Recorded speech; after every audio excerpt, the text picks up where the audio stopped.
नमस्कार दोस्तों, आज मैं आप सभी के लिए फिर से कार्तिक मास की दूसरी कथा लेकर आई हूँ। अगर आप कार्तिक स्नान करते हैं, पूजा पाठ करते हैं तो इस कथा को ज़रूर सुनिएगा।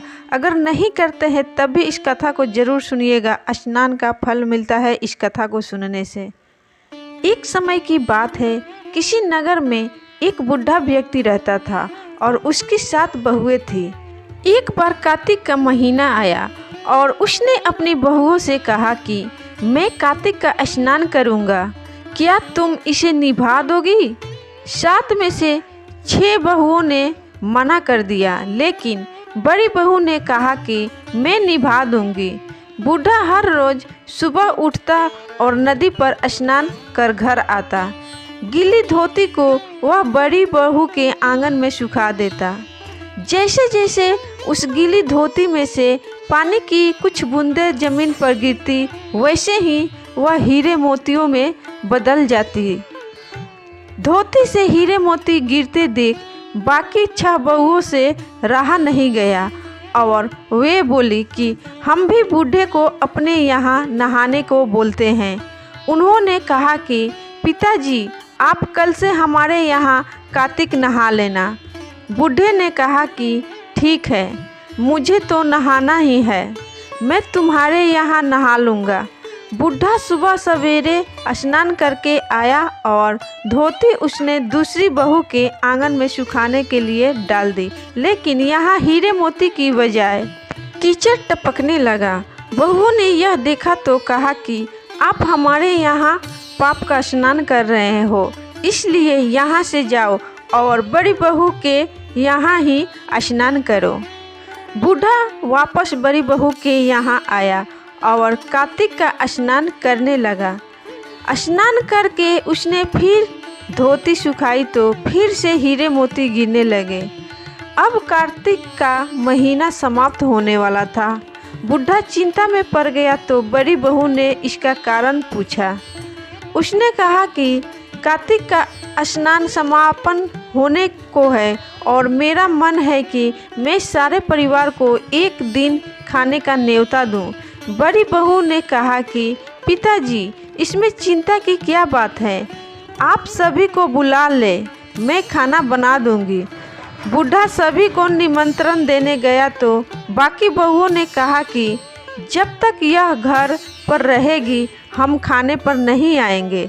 बूढ़ा फिर से चिंता में घिर गया कि ऐसे कैसे होगा और सूखने लगा। बूढ़े को सूखते देखकर बड़ी बहू ने कहा कि पिताजी, अब आपको क्या चिंता है? बूढ़े ने बाकी 6 बहुओं वाली बात बड़ी बहू को बता दी, जिसे सुनकर वह बोली कि पिताजी ठीक है, मैं खाना बनाकर रख जाऊंगी। और उसने वैसा ही किया। खाना बनाकर रख दिया और अपने लिए 4 रोटी लेकर खेत पर चली गई। इधर 6 बहुओं ने खाना खा लिया, लेकिन जाने से पहले बाकी बचे खाने में कंकर पत्थर डाल गई कि बड़ी बहू आएगी तो परेशान होगी। इधर खेत में बैठकर बड़ी बहू कहने लगी कि राम जी की चिड़िया, राम जी का खेत, चुग लो चिड़िया भर भर पेट। मेरे ससुरे ने घर में जगह दी है और मैंने खेत में। चिड़िया को बजरा और अपने हिस्से की 4 रोटी डालकर वह घर वापस आ गई। घर आई तो बूढ़ा फिर उदास बैठा था। उसने फिर पूछा कि यह उदासी क्यों, सब ठीक ठाक निपट गया ना?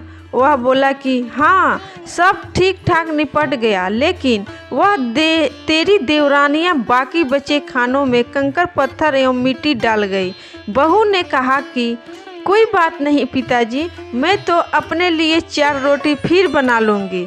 बहू बूढ़े से बात कर घर के भीतर जाकर खाने को देखती है, लेकिन वह देखती है कि जिस खाने में वह कंकर पत्थर डाली थी वह हीरे मोती में बदल गए हैं। घर की जगह महल खड़ा हो गया है और धन दौलत से भर गया है। अन्न के भंडार घर में भरे पड़े हैं। वह बूढ़े को बुलाकर कहती है कि पिताजी, आपने तो कहा था कि मेरे लिए कुछ नहीं बचा है, लेकिन यहाँ तो हीरे मोतियों के भंडार हो गए हैं। पूरे घर में धन की वर्षा हो रही है। साधारण सा घर महल में बदल गया है।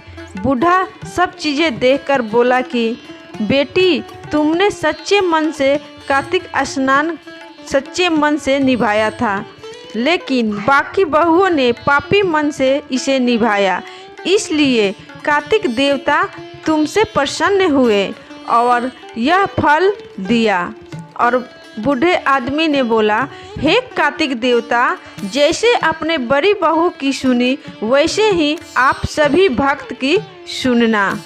दोस्तों, ये थी कार्तिक माँ यानी कि कार्तिक देवता की दूसरी पौराणिक कथा। कार्तिक माह की तीसरी पौराणिक कथा के लिए चैनल को सब्सक्राइब और बेल आइकन घंटी को ज़रूर दबाइएगा दोस्तों, ताकि जो भी कथा मैं अपलोड करूं सबसे पहले आप सभी के पास पहुंचे। तो मिलती हूँ फिर कार्तिक माह की तीसरी पौराणिक कथा के साथ। तब तक के लिए आप सभी को बाय बाय। धन्यवाद दोस्तों।